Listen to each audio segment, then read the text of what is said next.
It started about 2 months ago, and at first I thought it was just a prank. I live in a quiet neighborhood, the kind where people know each other by name and where kids ride their bikes on the street without a care in the world. Nothing ever happens here, at least nothing out of the ordinary. But then he showed up. It was late one night, maybe around midnight when I first noticed him. I was sitting in my living room watching TV when something out of the corner of my eye caught my attention. Through the window, standing at the far edge of my yard, was a man. He wasn't moving, just standing there, staring straight at my house. I couldn't make out much in the dark, just the outline of his figure and the fact that he wasn't doing anything. No movement, no sound, just watching. I didn't think much of it at first. Maybe it was someone who'd had too much to drink, or maybe a neighbor wandering around in the dark. But when I checked again a few minutes later, he was still there. That's when I started feeling uneasy.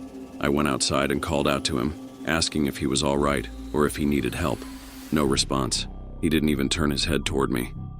Just stood there like a statue.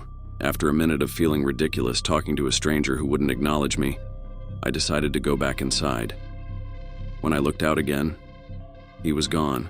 The next day, I shrugged it off, thinking maybe it had been a dream or that I'd just been tired and imagining things. But the following night, he was back, standing in the exact same spot, still not moving. This time, I didn't go outside. I just watched him for a while, waiting for him to do something, anything, but he never did. After about an hour, I went to bed, hoping that when I woke up in the morning, he'd be gone. He wasn't. When I checked the window the next morning, I saw him again, still there in the same spot. In the daylight, I could see more of him. He was tall, wearing dark clothes, his face partially obscured by the shadow of a baseball cap.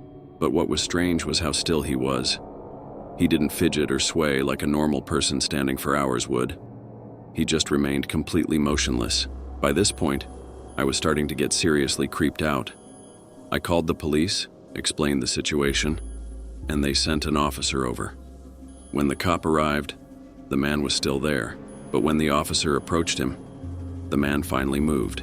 Without saying a word, he turned and walked away, disappearing into the trees behind my yard. The officer told me it was probably a drifter or someone from out of town and not to worry. He promised to patrol the area more often and left it at that. I felt a little better after that, but not for long, because the very next night the man was back. Same spot, same eerie stillness, and this time I swear he was closer. I tried ignoring it, but it became impossible. Every night, without fail, the man would appear in my yard. No matter what I did, leaving the lights on, yelling at him, calling the police, he would come back. Always standing just at the edge of the yard, always staring. I thought about moving, but I've lived here for years. This was my home. I didn't want to let some creepy stranger drive me away, but things escalated a week ago. One night I heard a knock on my door. When I looked out the window, no one was there. But the man, he was standing closer than he'd ever been, just a few feet from my front porch. The knock came again, but it was slow, deliberate, like he wanted me to come out. My blood ran cold. I haven't slept well since then. Every night I expect him to come closer, to knock again, or worse, try the door. I've stopped calling the police. They just don't understand. He doesn't do anything illegal, technically. He just stands there. But I can't shake the feeling that it's only a matter of time before he does something more. I don't know what he wants or why he's chosen me, but I know one thing. He's not going to leave. He's waiting for something, and I'm terrified to find out what it is. If you've ever experienced something like this or know what I should do, please tell me. Because every night as the sun sets, I know he'll be there, watching.